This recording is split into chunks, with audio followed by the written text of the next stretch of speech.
Magandang oras mga kababayan, mga ka-Golden Boy. Breaking news, ang UAE, United Arab Emirates ay kakalas na daw sa kartel ng oil exporting countries in the world. Ito yung OPEC. Well, merong magandang mangyari sa Pilipinas. Mamaya atin tatalakayin yan. Ang OPEC ay ano yan eh, meron yatang 6 na bansa diyan sa Middle East. Isa diyan ay Iran na miyembro ng OPEC, Iraq, Kuwait, Bahrain, Qatar, Saudi. Saudi ang numero 1 na producer diyan. And then marami pa diyan. Ang UAE ay pang-apat daw yan na pinakamalaking producer ng langis sa OPEC. Ngayon, binigyan ng kuta lamang itong limitasyon ang UAE na dapat daw 3 million barrels lang, 3 milyong barilis lang kada araw ang ibenta ng UAE para patas pantay-pantay sila dyan sa OPEC. Ngayon, ang UAE ay meron kasing kakayahan niya na mag-produce ng 500 to 600 million barrel per day, pero hindi nila magawa dahil nga sa rules, sa batas ng OPEC na 3 million barrel per day lamang ang ibenta. Ngayon merong 3 dahilan kung bakit tumiwalag ang Ngayong Mayo 1 na daw yan eh, Mayo 1. So ilang araw na lang, titiwalag na ang UAE, the United Arab Emirates, sa OPEC. So merong 3 kadahilanan dyan. Una dyan ay dahil pinagbomba sila ng Iran eh. Imagine niyo 500 ballistic missiles pinalipad papuntang UAE, 22,000 drones pinasabog din doon. Kung hindi sa magandang interceptors ng US, kasi may US bases diyan sa UAE, ang US ang sumasalag ng mga ng mga missiles. Yung interceptors ng US ang ginamit ng US bases at ng UAE Army. So kaya konti lang ang sumabog talaga sa sa loob ng UAE dahil sa magaling na mga interceptors ng Amerika. Yan ang katotohanan yan. Pangalawang dahilan kung bakit ang UAE ay titiwalag, ito ay dahil sa medyo hindi na sapat yung kanilang kita sa 3 million barrels per day. Ay gusto talaga nila na mas malaki pa doon ang kita. At hindi lang yon, ibaba daw nila ang presyo ng kanilang gasolina, ng kanilang langis, kumpara sa OPEC. Kaya ito yung delikado sa OPEC. Kasi hihiwala yung UAE at magbenta ng mura kaysa OPEC. Kaya magandang balita sa Pilipinas yan. Hindi yan masamang balita. Ang pagtiwalag ng UAE ay sinyalis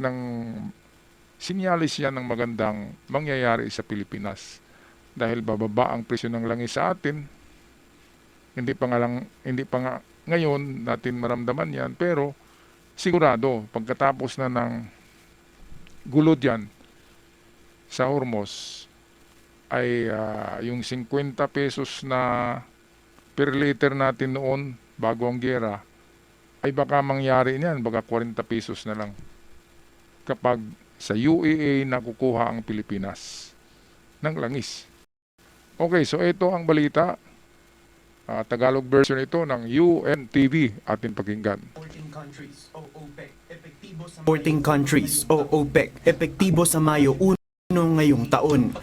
Ayon sa pahayag ng UAE, ang pagkalas sa OPEC ay kasunod ng masusing pagsusuri sa polisiya nito sa produksyon ng langis at ng pansariling interes ng ikauunlad ng ekonomiya nito at makatulong din sa ibang bansa na higit na nangangailangan ng langis. Ang OPEC ay isang koalisyon ng mga bansang nagpo-produce at nagsusupply ng langis sa mundo upang pag-isahin ang mga polisiya ng mga oil producers at mapanatiling stable ang presyuhan sa merkado. Kahit sa droga ay mayroong kartel sa Mexico, sa Colombia mayroong kartel. Ang kartel ay asosasyon yan ng mga negosyante na gusto nilang gagawa ng monopoly. So isang parang marami sila na nagbenta pero dapat yung kanilang binenta ay para sa kanilang grupo. At kung ano man ang profit doon sa kanilang mga binibenta, ay paghati-hatian nila yon. So, lugi dyan ang ano, kasi malaking producer ang UAE. Ngayon, mayroong mga bansa dyan sa membro ng OPEC na mahina yung produksyon ng langis. Kaya lugi yung Saudi, lugi yung UAE, dahil kung anong kita dyan sa OPEC ay one is for all yan eh. All for one, one for all. Kaya nga cartel eh. Kasi parang united yan. United na businessman ng oil at parang isa lang sila. Sabi nga ay one for all for one. Kaya kung anong kita ng isa, ganun din ang kita ng isa. Parang hindi tama eh. Kasi halimbawa sa Saudi, di ba? Mas marami silang langis doon eh. Pwedeng magbenta ng 700 million barrels a day ang Saudi. Which is nalimitahan din dahil dito sa OPEC law. Kaya isang dahilan yan na kailangan tumiwalag talaga ang UAE para kikita sila ng potensyal na kaya ng kanilang potensyal kung anong mailabas nila. Pangalawang dahilan yan ay dahil sa pagbubomba ng Iran sa UAE nung nakaraang linggo, di ba? 5,000 ballistic missiles, 22,000 drones, pinasabog lahat dyan sa UAE. Pangatlo ay with ito yung sabi nila, dahil sa influensya ni Trump. Bilib na bilib ang UAE kay Trump dahil nga kung wala si Trump, tunaw na yung UAE dahil sa mga missiles ng Iran. Kaya nakikinig ang UAE kay Trump. Sabi ni Trump, tumiwalag ka na dyan sa OPEC, walang kwenta yan. Masiyaman kayo kung magsusulo kayo. At wag lang ganun, ibaba nyo rin kunti ang inyong presyo ng langis para sa inyo nakukuha ang buong Asia. Kasama ang Pilipinas niyan, mga kababayan. Good news ito, kaya binigyan natin ng reaksyon. Balik tayo sa balita. Nabuo ang grupo noong 1960 sa pangunguna ng Saudi Arabia. Nabuo ang grupo noong 1960 sa pangunguna ng Saudi Arabia at mga bansang Iran, Iraq, Kuwait at Venezuela. Taong 1967 nang sumali ang UAE. Sa loob ng 59 na taon, ang UAE ang nagsilbing ika-4 sa pinakamalaking producer ng langis sa nasabing kartel. Sa isang panayam, sinabi ni UAE Energy Minister Suhail Mosru na nais din nilang tugunan ang pangangailangan ng mga bansang nakikipag-ugnayan sa kanila para sa supply ng krudo na hindi nila mapagbigyan dahil sa pulisiya ng OPEC. As the whole world need more energy, we need to be looking at it from a perspective that serves not only the producers but also looking at it from a perspective of looking at helping mga bansa na the gustong consuming bumili sa nation. UAE pero hindi makakabili dahil ito ay parang blacklisted ng OPEC. Baka kasama dyan ng Pilipinas mga kababayan. Ngayon meron lang akong tanong. Bakit nga ba paborito ng Panginoon ang Middle East? Bakit mahal ng Panginoon ang Middle East? Binigyan ng Middle East ng deposito ng langis na parang tubig. Mas marami pang gasolina sa Middle East kaysa tubig. Ang iniinom nila asin yung tubig dagat, desalination process lang. Pero yung crudo, yung gasolina ay mas marami pa kaysa tubig. Bakit pinagpala ang lugar na ito ng Diyos? Walang sagot dyan kahit ang Garden of Eden. Yung Garden of Eden ay nandyan sa Middle East. Saan ba sinilang si Jesucristo? Of course, malapit sa Palestine, Middle East pa rin yan sa Israel, di ba? Bethlehem. Ngayon ang Garden of Eden ay located yan sa Mesopotamia. Saan ba yung Mesopotamia? In between Iraq and Iran is the old kingdom called Mesopotamia. Diyan ang the Garden of Eden. Saan ba nagkipag-usap si Moses sa Diyos? Yung nagliliyab na kahoy. Of course, sa tuktok ng Mount Sinai. Saan ba yan? Diyan pa rin sa Middle East, mga kababayan. Kaya mahal na mahal ng Diyos ang Middle East. Dahil diyan nga, nag-umpisa magpakita ang Diyos sa mga taong yan. Kaya pinagpala ang mga taong yan, pinagpala ng Diyos. Pero yung kanilang utak ay barbaric. Di ba? Pero hindi lahat. Yung IRGC lang. Ang Pilipinas, hindi ba tayo mahal ng Diyos? Of course, mahal tayo ng Diyos. Bobo nga lang ang gobyerno natin noon pa, hindi kay PBBM. Noon pa. Meron tayong langis sa WPS. Bakit pinabayaan natin? Bakit matakot tayong magmina? Dito lang tayo nagmina sa Malampaya eh. Malapit lang sa Palawan, pero yung nandun sa 200 nautical miles, exclusive zone.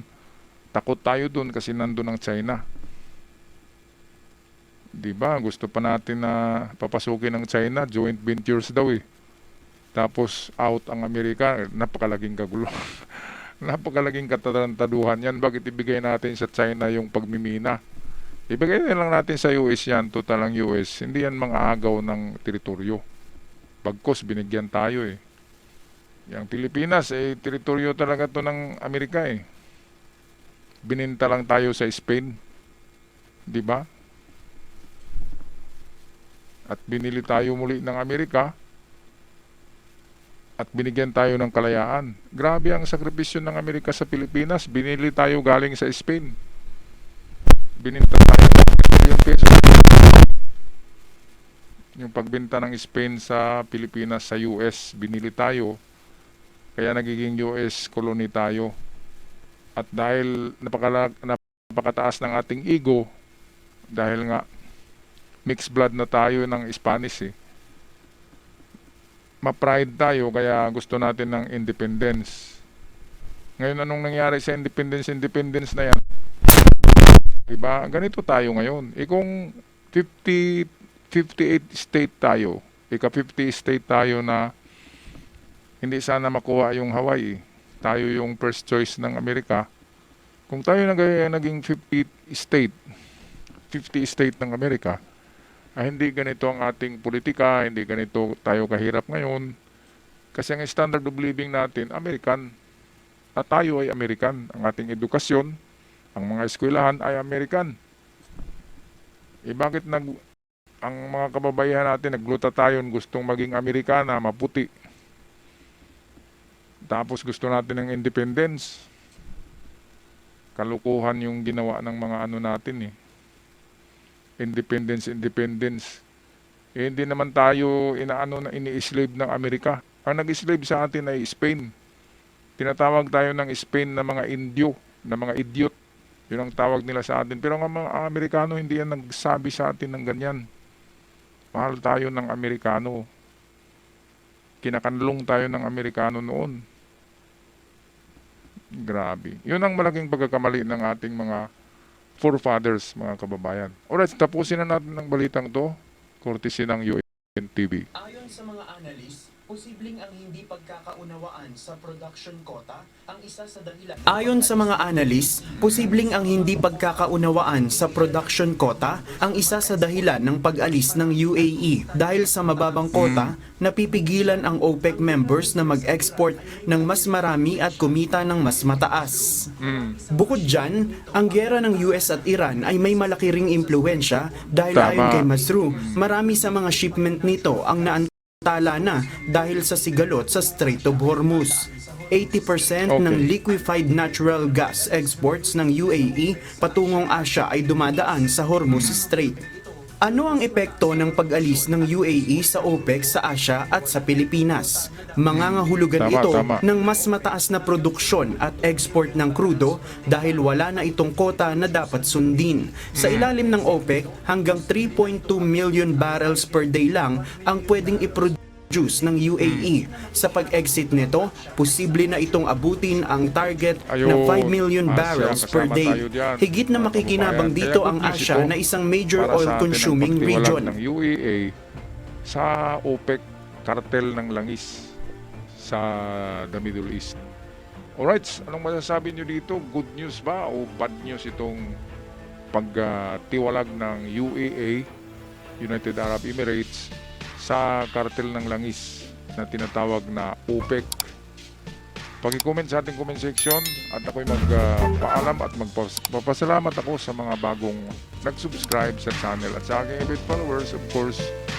Love you all. Ciao!